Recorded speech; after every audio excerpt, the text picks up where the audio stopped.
thank you all for coming this afternoon. I'm Steve Cheney, the CEO of the American Security Project, and we cover a number of topics here. We were formed in 2004, 2005 by Senators Hart, Kerry, Hagel, and Rudman, names I'm sure you're familiar with.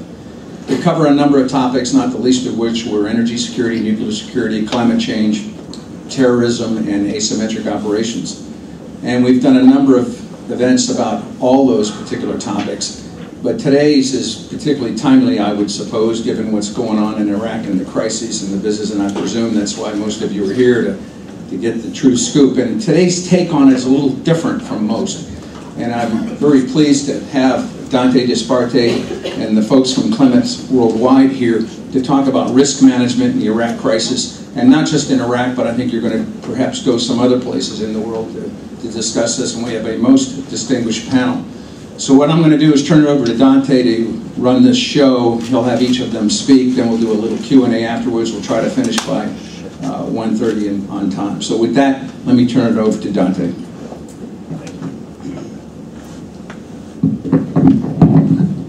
So again, thank you, General Cheney and the American Security Project for hosting us. I think the fact that we've defied a Wednesday, a summer, and a lunchtime to get this many people in a room on the topic of ISIS in Iraq and what are the implications says a lot. I think it matters to a lot of the people in the room. It matters to American foreign policy. It matters to firms, crisis management firms, and others operating in the region.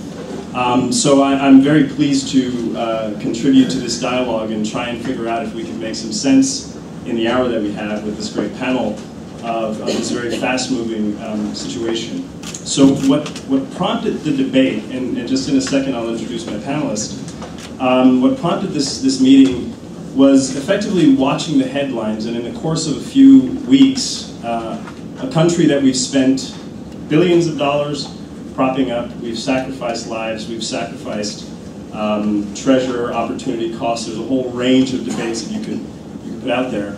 To watch the whole thing unravel the second the United States and the foreign community effectively went for the exit, as quickly as it has unraveled, it begs a lot of questions. And I think some of those questions will come out on the panel. And then at the same time, it had a series of operational implications for our customers. So Clements insures customers in more than 180 countries for everything from political risk and all of the things that can happen in between.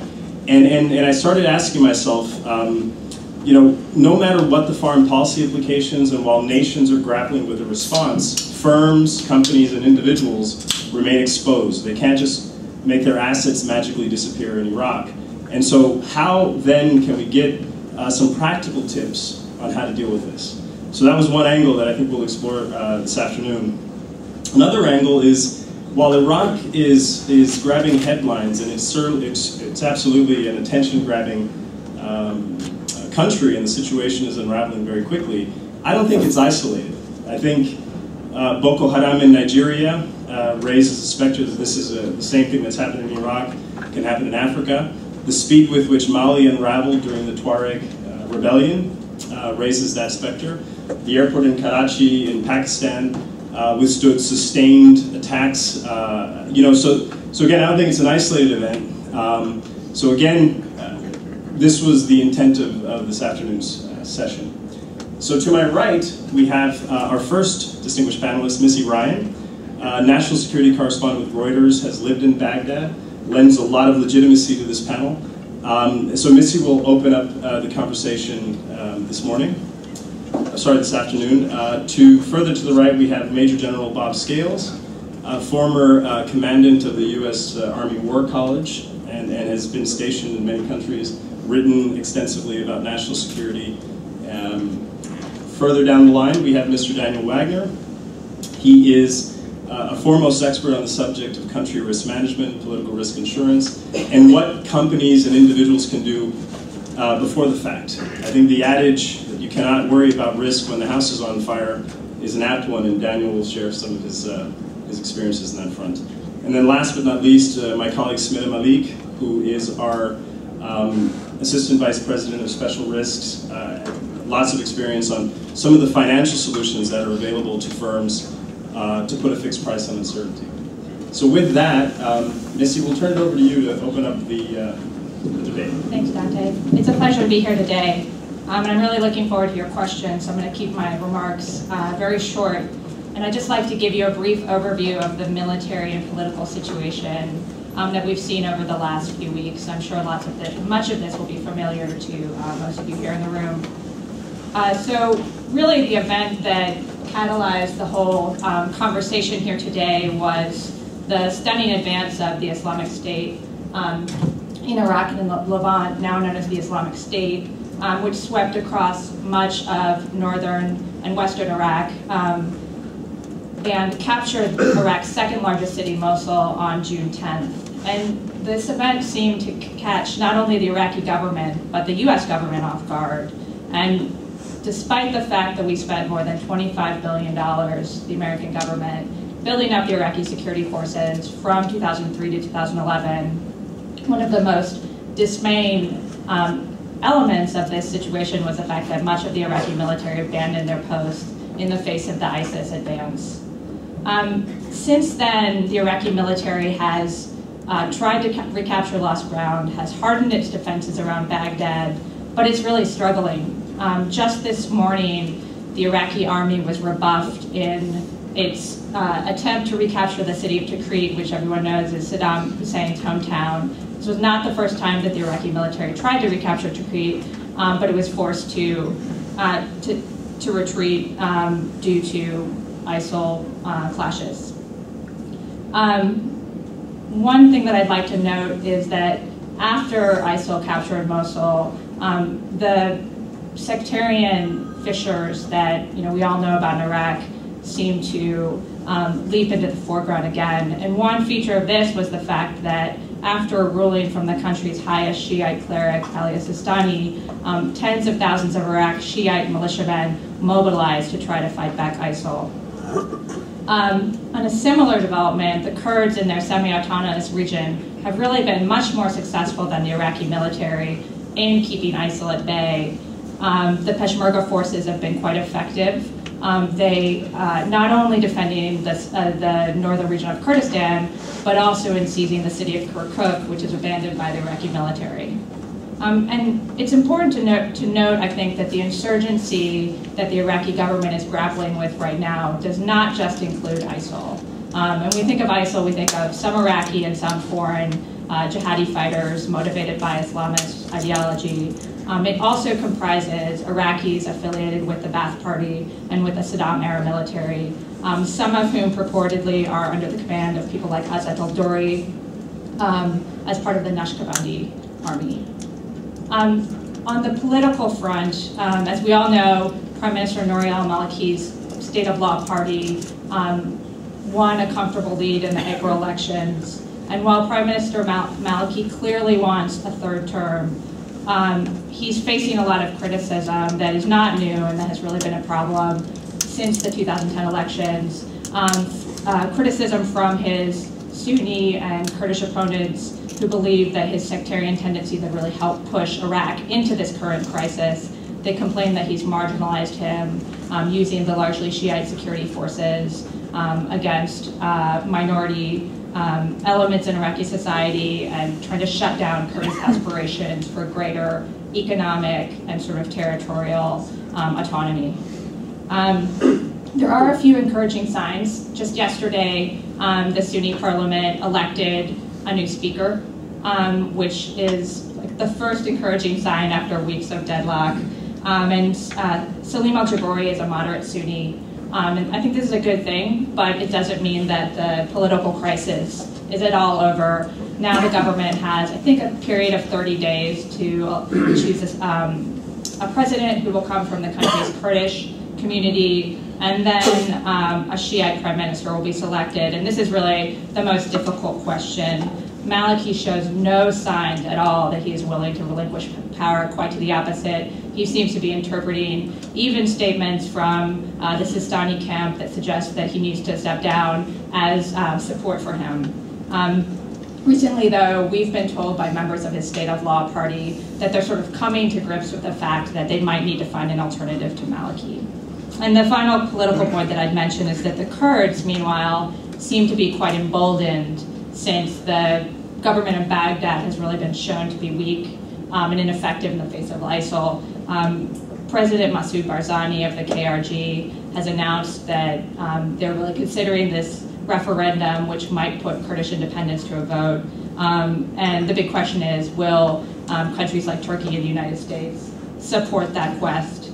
And finally, I know that Bob is going to speak about the U.S. response, but that's really a big question in my mind right now, is how direct and assertive a military response the United States will provide in helping Maliki or whoever is the next prime minister try to recapture this land and make sure that Iraq doesn't fracture into these three ISIL, Shiite-controlled, and then Kurdish-controlled components. My turn, thank you. I had a wonderful U.S. Army War College presentation to give to you this afternoon. Each of you would have received 3 credit hours to the War College if you left the room. But over the last 3 or 4 days, I've gotten literally ambushed by many of my colleagues who have extensive experience, recent experience in Iraq. And yesterday in particular, I was ambushed by a group of folks who have just come back from Iraq and were instrumental in either reviewing or writing the interim report that CENTCOM has put together. And without mentioning any names or where I was or any particulars, I'd like to trash my War College speech and tell you what they told me about conditions in Iraq.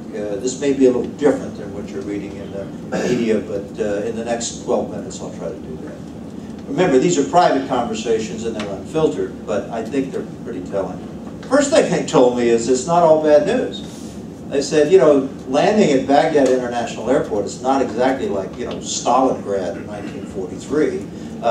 You get off the plane, things seem to be perfectly normal. They were surprised at the calm in Baghdad, people going about their business in the usual fashion. There were more checkpoints, of course, a few rallies here and there, but for the most part, they found the country to be, at least the Baghdad part of the country, to be fairly calm.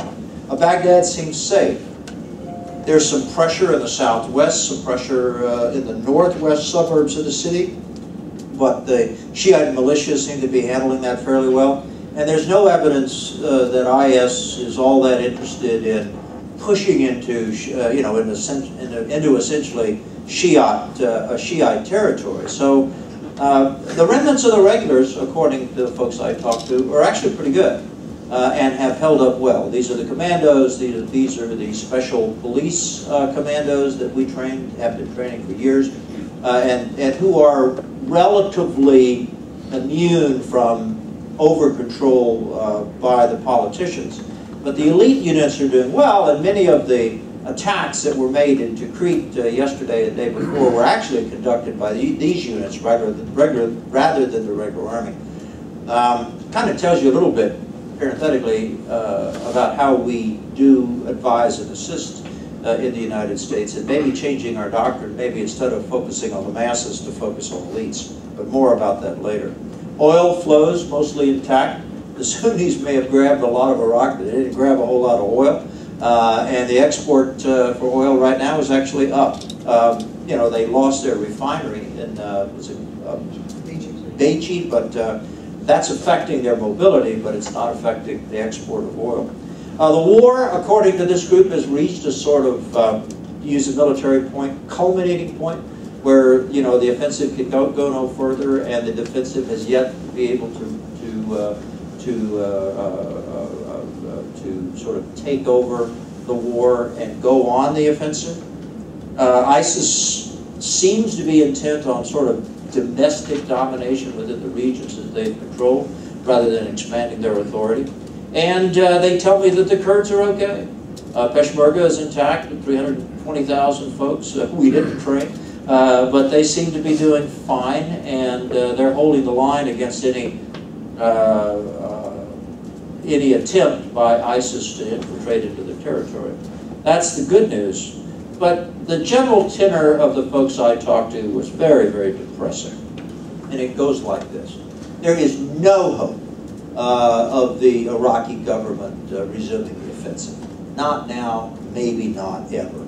You've all read in the media about the problems that they have within the Army. 4 divisions are virtually gone. 1st, 2nd, 3rd, 4th divisions are gone. 1 brigade left, I think, in the 2nd division, but that's it.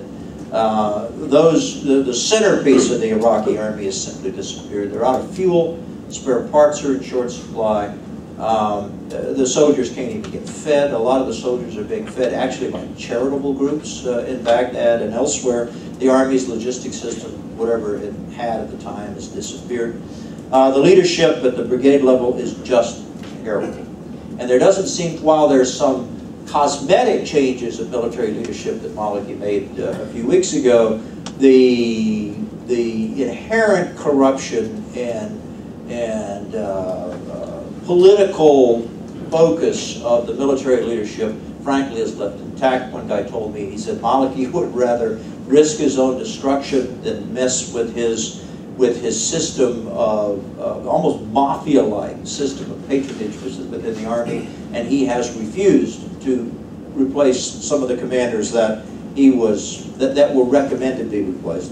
And the other thing I found very interesting from this group I talked to is that there is a strong suspicion that even within some of the regular units and even within some of the elite units, they get the impression that bits and pieces of both Sunni and Shia radicalism are beginning to emerge within these units. Small cells of junior officers kind of reminds you of Egypt in the 1950s that are dissatisfied with both sides, and their common bond is basically to say to hell with the whole bunch and start over again. And that's led to distemper within the units that remain, that remain intact. Military cronyism, they said, is rife, and there doesn't appear to be any desire to get rid of it. Cutting-edge weapons are gone. All their Hellfires are shot. Their major equipment, the expensive equipment that we gave them, is either in the hands of ISIL or awaiting parts. And the Iraqis can't fix them. They talk about the ISR's intelligence surveillance reconnaissance black hole. That's one thing that really emphasized to me, that all of this HUMINT, COMMENT, SIGINT infrastructure that they spent nearly a decade building into Iraq is gone. I didn't know this, but ISIL got a hold of most of the personal data that David Petraeus gave to them that had the Sons of Iraq and all of their data listed on it, and they used that systematically to either execute or prison those who were our friends back in 2007 and 2008. So a lot of the eyes on, a lot of the boots on the ground, a lot of the human intelligence is gone. Our ability to establish SIGINT is bad. The only thing we have is some overhead, which is sketchy at best, particularly since ISIL has imploded into the cities and really because they're so molecular in these cities, it makes the traditional means of intelligence gathering extremely difficult. So there's two bad choices here, I guess. We have a military that has Shiite militia, but no skill, who are willing to fight and die, but have no military skill. And we have regulars with some skill, but no will to fight. So it's the situation, as I said, is in stasis. And whichever way the American advisory effort decides to go in the months ahead, it's just rife with contradictions and with difficulties. And I might also add, which was new to me, a little sense of danger on the part of the Americans that were over there, in the sense that in the chaos within the military, they really don't know who to trust. You know, I'll end it by saying that, Dave Petraeus said that building the Iraqi military was like trying to design an airplane while it's flying.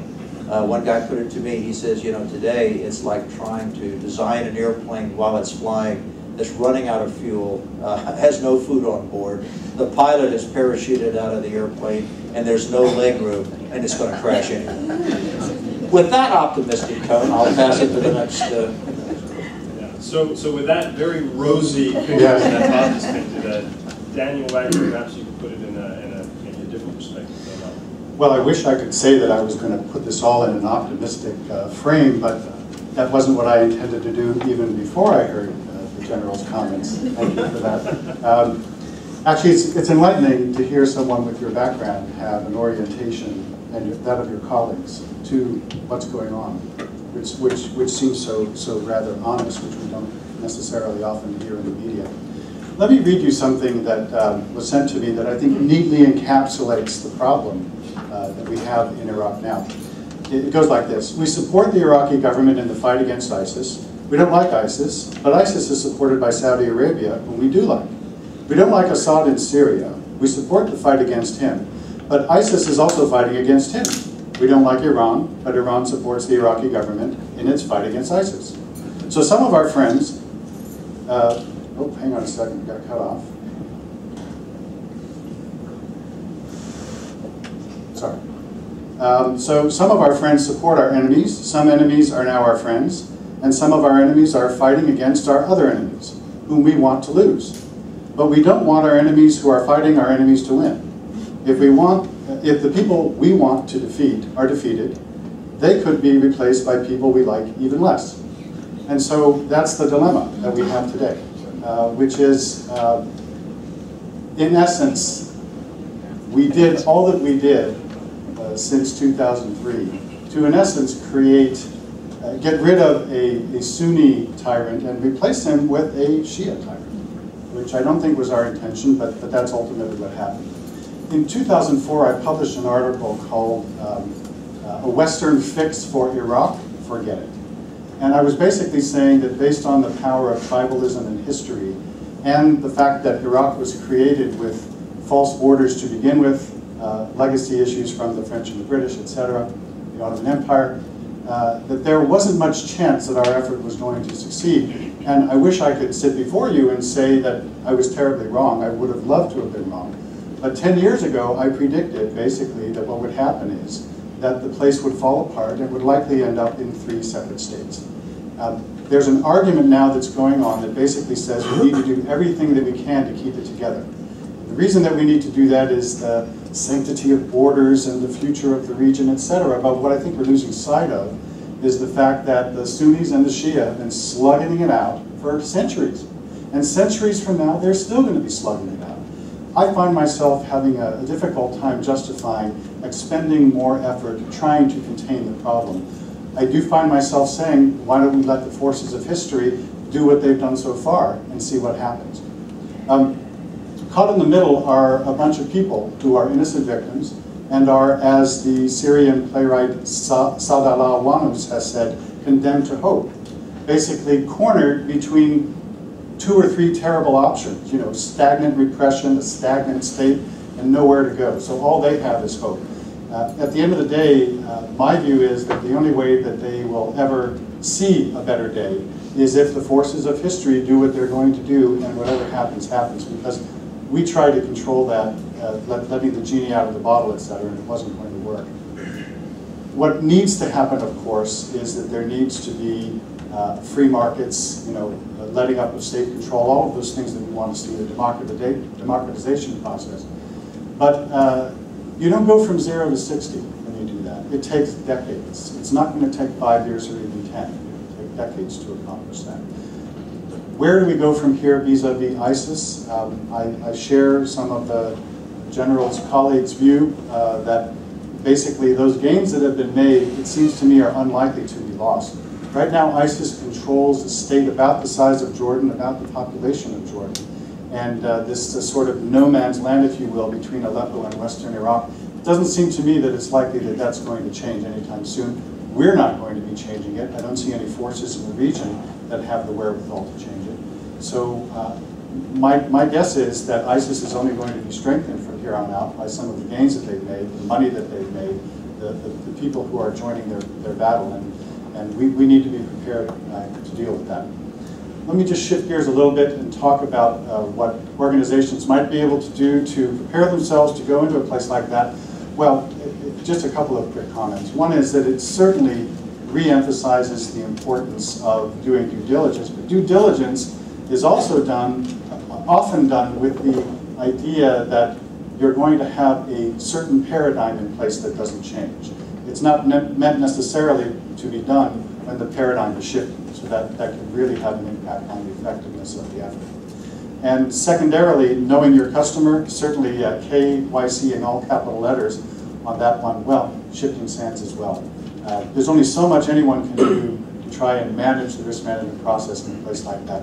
What it was 10 years ago is not what it is today and not what it's going to be in 10 years from now. On that note, with that ending and saying know your customer and that it's a shifting sand, I think what we've seen, we, as Dante probably alluded to earlier, in the last couple of weeks, we have a lot of clients that we've been working with who have assets and employees on the ground, who have financial investments on the ground, and are, from a tactical standpoint, extremely panicked. Everybody knows when you enter into countries like Iraq or many parts of the world, challenging environments, that there is always that risk. That something may break out security-wise, or even epidemics and things like this. But that doesn't really change the response that you need to be providing for your employees and protecting your assets. From a tactical standpoint, what we've been obviously advising clients in the last couple of weeks is really, and starting in January actually, really Iraq started to come up quite a bit in conversations that could things go worse. When it started in January with Al-Anbar province, the conversation at that time was, could security really change? But then the hope was, maybe not, because of all that you heard recently here. But then the situation today is that it has changed. Companies with assets, employees, and financial investments have very limited options if you're already on the ground right now. Employees, definitely, you can take measures, and many companies have done that already, to bring them out to Erbil or Dubai or back into their home countries.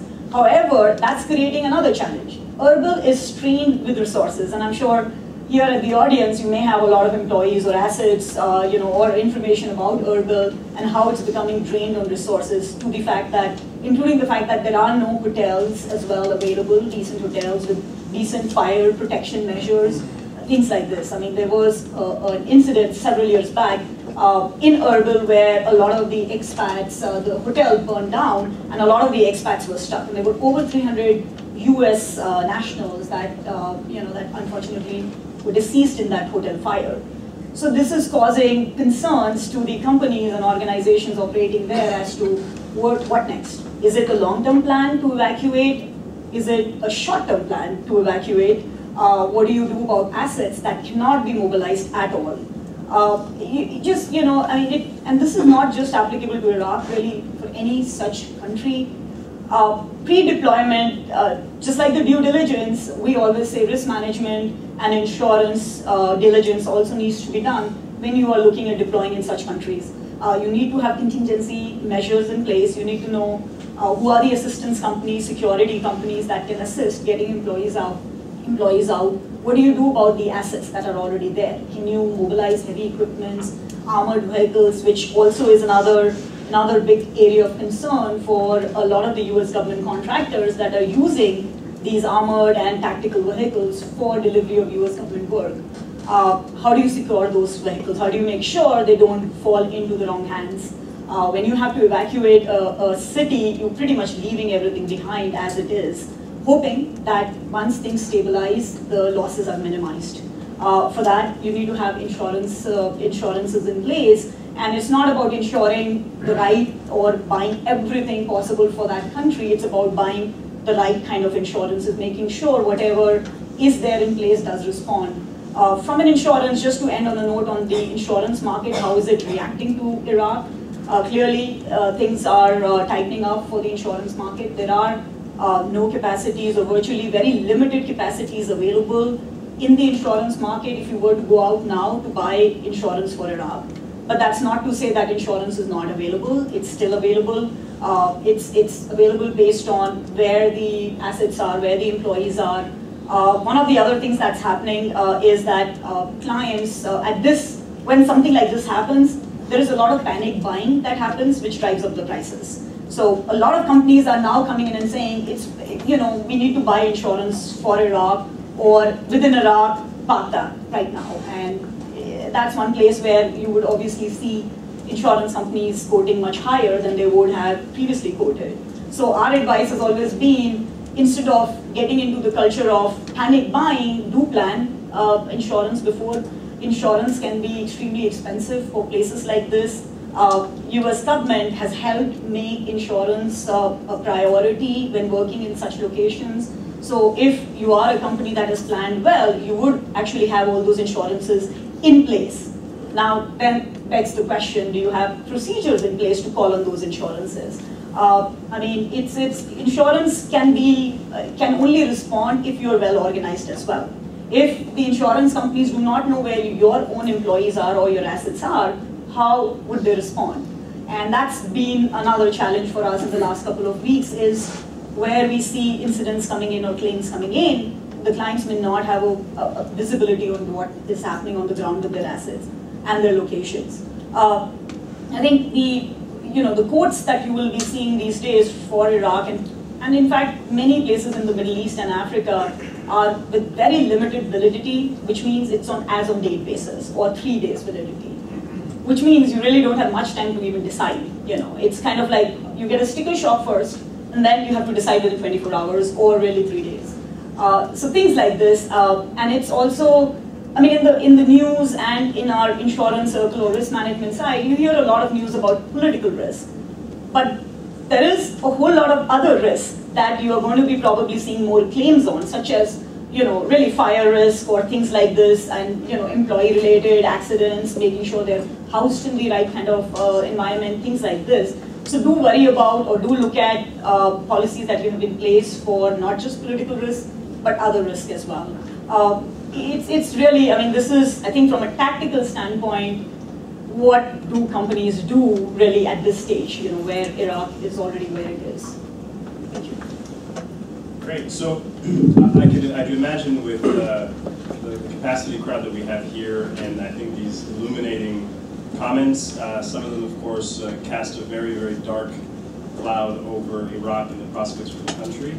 I think what we could do now is turn it to the audience for a series of questions. I'll call on the person asking the question, and we may have microphones on hand. Great.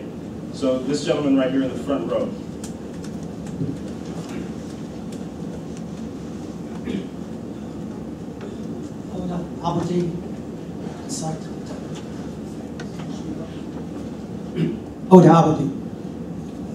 I listened to all of you, and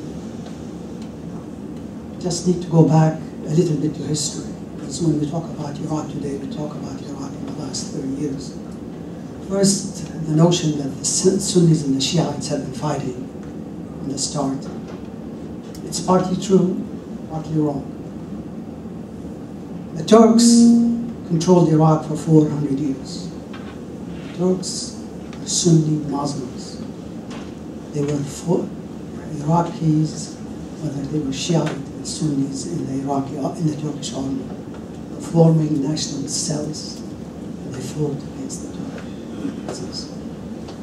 In the 20s, when the British came, uprising in the 20s, which is similar to what's happening today, we had Shiites and Sunni fighting the British presence.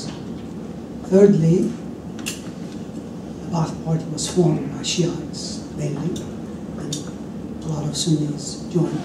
So let's not overplay the Sunni Shia. Lastly, I think both Iraqi Sunnis and Iraqi Shiites are Iraqi nationalists first, and eventually Iraq will come back. And now, as far as ISIS, again, we have to go into history, and unfortunately, we don't read history. Throughout Arab history, after the Prophet died, you had many groups like ISIS, whom I call people who believe in absurdities. And when people believe in absurdities, they committed atrocities. And these groups eventually died. You had hundreds of these groups rise and fall, because these people have nothing to offer. Iraqis with education, Iraqis with medicine, Iraqis with jobs. So let's not over-magnify these groups. Eventually, the Iraqis will take care of these people. But what needs to be done is to create an Iraq that is fair for everyone. And finally, the invasion of Iraq disempowered one group and empowered one other group. In the first 2-3 years of the invasion, one group that was disempowered suffered, they were marginalized, until the great General Petraeus came in and tried. Thank you. Is that a question? Or well, let me answer you. First of all, I'm a little bit upset that you presume that we don't read history. And I have a PhD in history, so I read history. Secondly, you're right. We have the rise of these different radical groups like the Mahdi you're referring to and others. And that's true, but you know, sometimes these radical groups are influential for 300 years. So I hear what you're saying, and perhaps ISIL is a flash in the political pan, or perhaps it's the beginning of a movement that could last generations. All I can say to you is everything you said is very interesting, but I'll tell you right now, at this stage, even smart historians like you and me, we don't know. And it's a huge question mark. So I'd love to support you and make proclamations that ISIL will disappear like a flash in the pan. Perhaps it will, but I have no assurances one way or the other.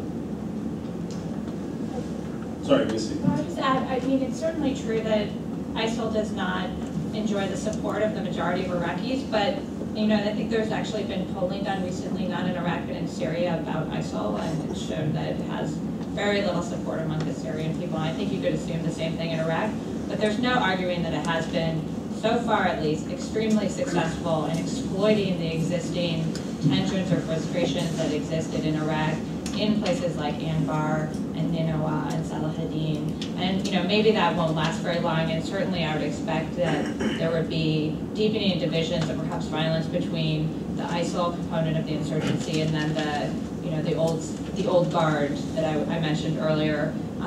But you know, I don't think that those two things can't be true at the same time. That you know, ISIL doesn't appeal to all Iraqis. It doesn't mean that they can't be successful in the short term, at least to a limited extent.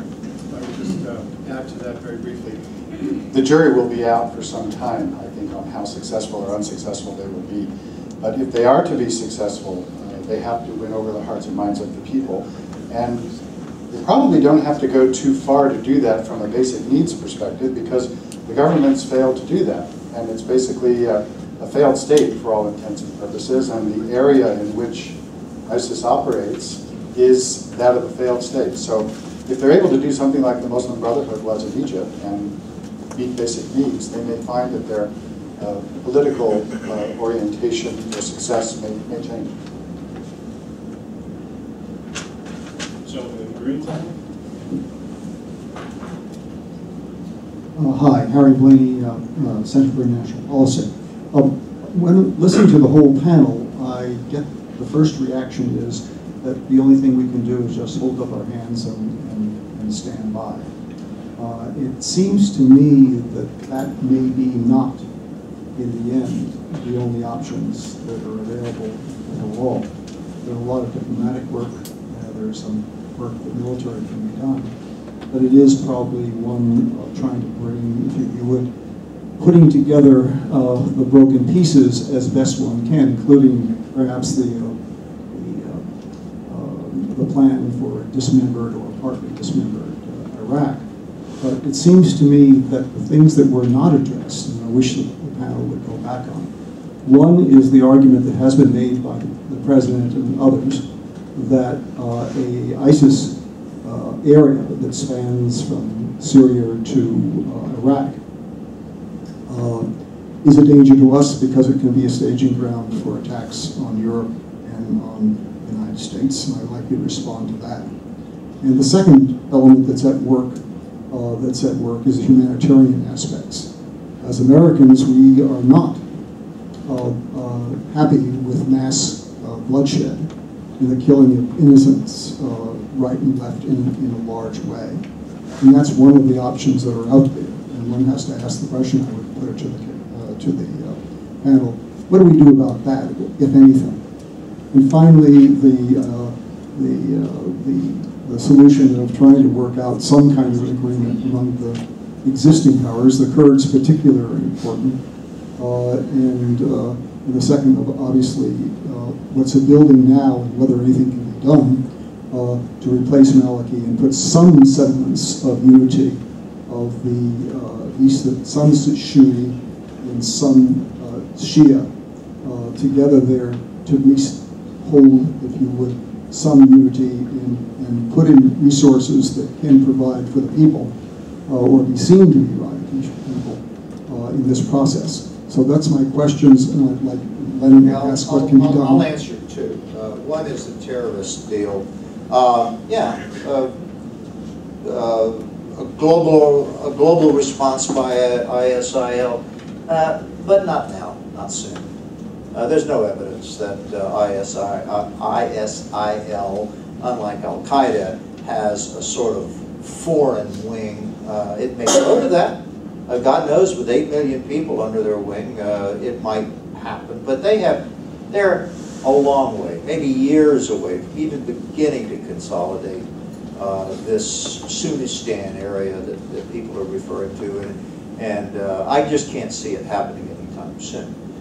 The United States, to your point, there are things that we could do. The President derisively said that we don't do whack-a-mole. Well, actually, yes, we do whack-a-mole, and we do it very well, thank you. And whack-a-mole is actually a pretty good strategy for dealing with insurgencies like this, at least keeping them down and focused on survival rather than exporting terrorism. The second point I'll address is humanitarianism. Yeah, I hear you, and this is very much a big deal in the liberal left, and we really did well in Cambodia, Rwanda, fill in the blanks. The odds that the American military will be put on the ground anywhere in the Middle East to prevent a humanitarian atrocity, I would suggest to you is zero. I can address the political, the need for political agreement. I mean, this is absolutely what the Obama administration has been trying to broker in one form or another since 2011. The U.S. strategy since the withdrawal in 2011 has been twofold. One has been the provision of sophisticated weaponry like Apache helicopters and Hellfire missiles. A lot of that, unfortunately, has been held up in a sort of cumbersome U.S. procurement process and has not arrived in Iraq yet. And the second one, to your point, is there's been constant, over years, sort of cajoling and trying to bring together Iraqi political leaders in the same room to get them to talk to each other. And that's been done on a sort of mid to sort of upper middle level of the U.S. government, occasionally with intervention by Joe Biden. And, I think that we just haven't been able to exercise effectively leverage to make that happen so far. And obviously that's been kicked up a level since late last year when things started getting bad in Anbar. I think that there are some reasons to think that we have additional leverage now because Iraq so badly needs our military assistance. But I certainly don't think it's a foregone conclusion that the unity government that we're looking for will come together. Agreed.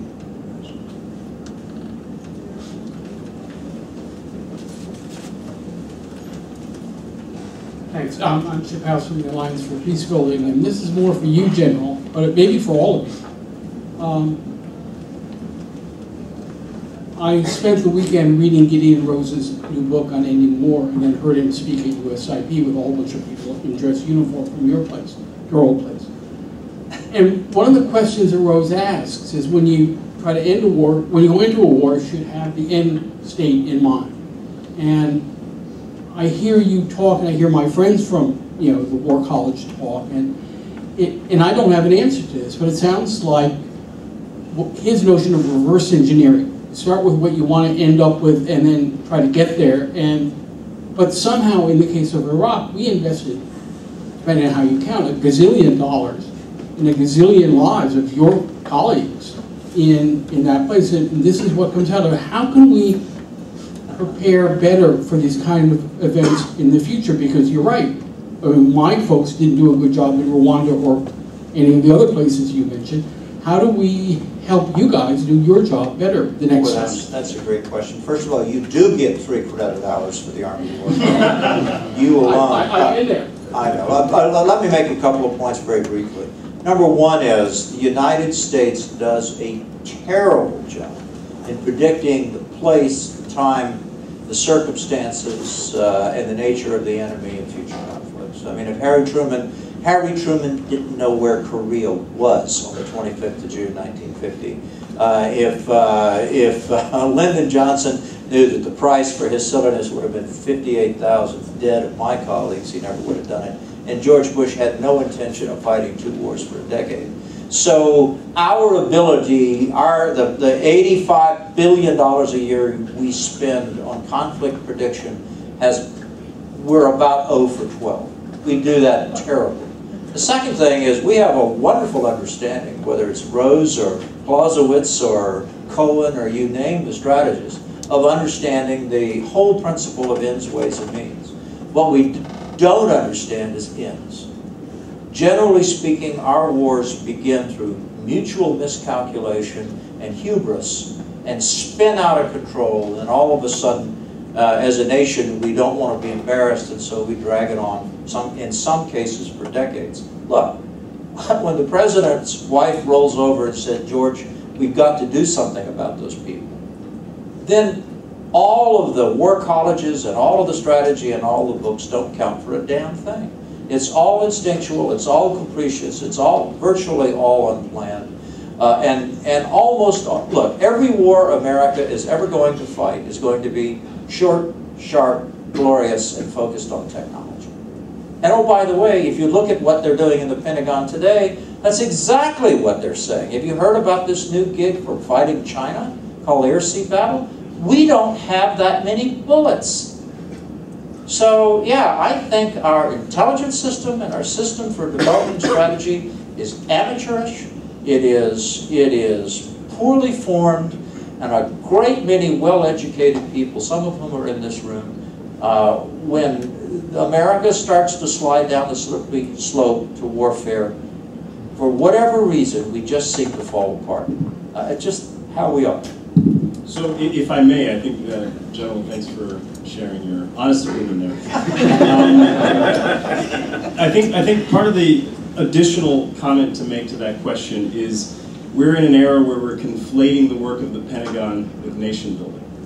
And the very group that's meant to destroy nations isn't meant to rebuild them, and that's part of, I think, the vacuum that we need to fill. So I wanted to try and ask a question of my own, if I may, about what other things are being done to encourage stability. So we have, for example, in the room, a number of colleagues representing OPIC, Overseas Private Investment Corporation, U.S. government entity designed to offer political risk insurance, designed to spur foreign direct investment, designed to grow small and medium-sized enterprises in countries. And so, I don't know, maybe Daniel, maybe Smita, you could comment a little bit on what are the non-military solutions, because ultimately that's the vacuum that ISIS is filling in Iraq, and the proto-state that they're filling, to Daniel's point about the failed state. What non-military solutions are in place to stabilize this? How do you get... Let me just start the conversation by saying if you're an insurance person or you're an investment person, to this gentleman's point earlier, stay out of the fault lines, stay out of the creases, stay out of the, stay away from the global fault lines that many great historians have been writing about for years. Pay attention to culture and geography, and draw lines on the global map that are no-go places for you. And that's the intersection, it's the great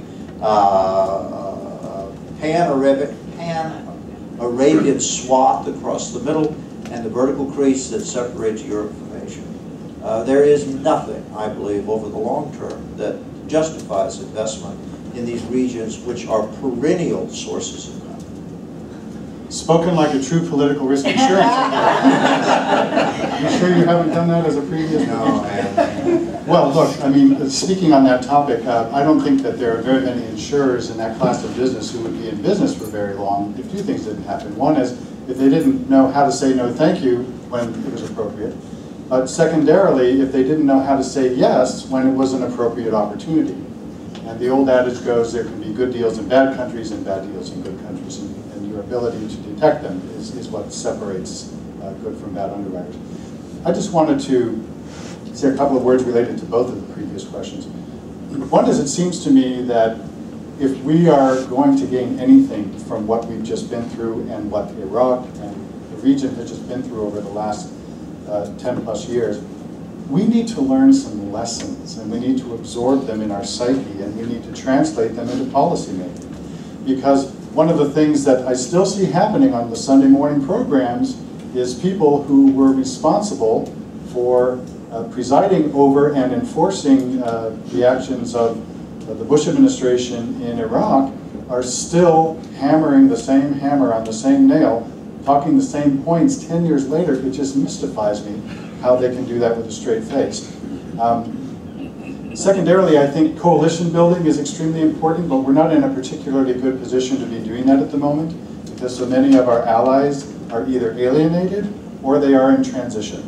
And so it's probably a little bit premature to even be thinking about how we can remake our alliances in the region. That's going to be a work in progress for some time as well. If I may add to Dante's question, just to address a point. What we, and this is out of personal experience with working with companies in Iraq, specifically in Iraq, over the last years, over the last couple of years, there were a lot of US companies and organizations and subcontractors working in the same area, same cities in Iraq side by side. Some of them had a lot more claims, incidents, and claims, really deaths, including deaths. Unfortunately, then the same company or their peers working in the same location in the same way. What was the difference? And if you talk to companies such as yourselves, one of the things was working with the community, hiring local nationals out of the community, embedding yourself in the community, working alongside local, whether it's non-governmental organizations or it is local companies that are looking also to rebuild Iraq, or also to rebuild their communities. And I think those are the places you've actually seen a lot less claims. And those are the companies where, insurers would also be looking to continually support even now, when something like this happens.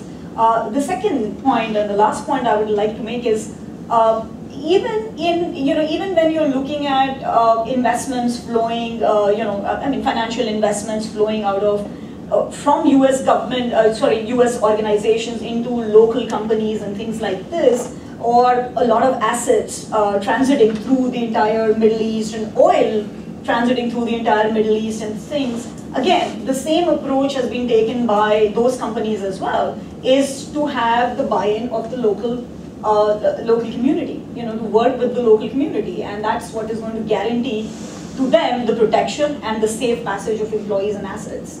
So I think for the military side things, I think we have to be embedding with the local communities. That's a great point. So I think we have time for 2 more questions. I know there's a lot of hands, so we'll take this gentleman right here. Good afternoon. I'm Ross Clark from the Center for Complex Operations at the National Defense University. General Soleimani of Iran's elite Quds Force has had large influence on the past Iraqi political system. So my question for you is, what will the future of this influence be, and how will this impact future security political systems, and also in regards with the upcoming election? Thank you. I think that's overplayed. And I think we do it for internal political reasons rather than for geostrategic understanding of the region. Remember, Iraq fought Iran for 8.5 years, had 250,000 people killed on the Iraqi side. God only knows, some say close to 1 million Iranians killed in that war. In a place of the world where clan and ethnicity trumps nationalism, at the end of the day, the Iranians are Persians and the Iraqis are Arabs. I hear what you're saying. The Iraqis will take help from anybody right now because they're so desperate, to include the Quds Force if they have it, if they offer it. But the idea that somehow Maliki and his Shiite followers are going to become a vassal state to Persia, I think, as has been played up in the media and in my own network, I think is something that frankly is overstated. I'd agree with that. I mean, there's no doubt that there's, even some on the ground Iranian military advising happening, which is, frankly, I don't think a huge problem. There, as Bob just said, they need a lot of help in many different ways, and there's a close cultural, military, and political relationship with Iran. I would make one additional point, which is that if the White House decides not to provide direct, substantial military assistance to Iraq in the current situation, that there's a good chance that the next government, which will be led by somebody probably either from Maliki State of Law Party or from ISKI, will embrace Iran in a new way, just out of necessity. But of course, there are limitations to that, and the Iraqis are nationalists. Yeah, but one other point. The real 800-pound gorilla in your question is nuclear weapons. All of the stuff we're talking about now falls into the meaningless if Iran gets a nuke. And God forbid our concern about the intrusion of Iran into Iraq would cause us in any way to give up our steadfast approach to denuclearizing Iran, then shame on us. Because the long-term threat to the United States isn't ISIS building shoe bombers. It's Iran getting a nuclear weapon. And I think that would change the complexion of the Middle East far more decisively than what's going on.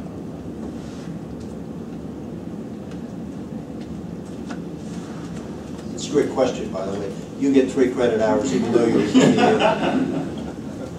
Thanks for the panel. Patrick Garvey with Triple Canopy. We're operating in strong presence in Iraq, continue, and you're looking to outsource your risk. I'll help you out there. I've written several questions over time, but I think the one I boiled down to is, can you, generally, you think we can support the Iraqi army without propping up Maliki at this point? No. Or can we, is it worth playing the delay game till he's gone? Boy, what a great question. Let me give you a very short answer because I know we're running out of time. Here's my main comment. There are many things that we can do from a military perspective to maintain stability and reverse the encroachment of ISIL in the region. It doesn't necessarily have to be tied to Maliki. There are 3 things we can do. One, we can do the advise and assist function, but we're all over the map on this, as my friends have told me. If you're going to do that, you have to not pick your politicians carefully, but pick your military units carefully. Focus on the elite, the commandos, the SWAT, Iraqi police, and those units that are reliable not to Maliki, but to the nation, that identify themselves as Iraqis rather than Shia militia. Secondly, is that we have to restore a ISR presence over Iraq. Not because we want to prop up Maliki, but that's how we keep our eyes on a region which, as I said earlier, has virtually gone black. Number 3 is we have to maintain a whack-a-mole business that the president so decries in the region, because that's our ace in the hole. That's what we didn't have over Afghanistan after 9/11. So whoever is in office in Iraq, we need, within the CENTCOM AOR, we need to have to reestablish and make robust our special operations and strategic surveillance capabilities so that, God forbid, if ISIL begins to export terrorism, or even worse, if Iran gets, or if they get their hands on fissile material and do something worse, we cannot start from scratch the ability to take these people out. Not to save Maliki, but to keep this brand of terrorism away from our shores. Just to push back very slightly on one point you made, which is that it's absolutely true that the elite and the counterterrorism forces are by far the most effective within the Iraqi military sphere at this point, but they're the very forces who report directly to the Prime Minister's office, and that could be a problem again in the next government, depending on who that leader is. Exactly. And that was supposed to be fixed as a result of the Kurdish, Sunni, and Shiite agreement that allowed the 2010 government to be formed, but it never happened. See, Missy's right. The problem we have now, at least as it's reported to me, is we don't know who our friends are. Or I should say, we don't know who our reliable friends are. And we have to sort that out first. And once we've done that, then military aid can flow. But you can't have a carte blanche approach to supporting Maliki, because it will simply backfire on us. And may wind up, as your wonderful quote just said, we may wind up becoming friends of our enemies again. So this must be done in a measured, careful approach that doesn't panic and overreact. Otherwise, all this could wind up, we could wind up making all this worse. So with that hopeful message from the General, I think the only voice missing on this panel was that of a diplomat. I think everybody else absolutely shared their views, and we appreciate the panelists for taking their time and appreciate the audience for taking the time to join us this afternoon. Personally, I was coming with the view that I would get some answers, and I hope that you leave with the same sense. It is clearly a fast-moving, fairly desperate situation. I don't know if I personally subscribe to all the grim narrative, but as Daniel would say, the arc of history is a long one, and with it, I think even countries like Iraq can settle. So thanks again, and thanks to the American Security Project for hosting us, and for all of you to join us this afternoon.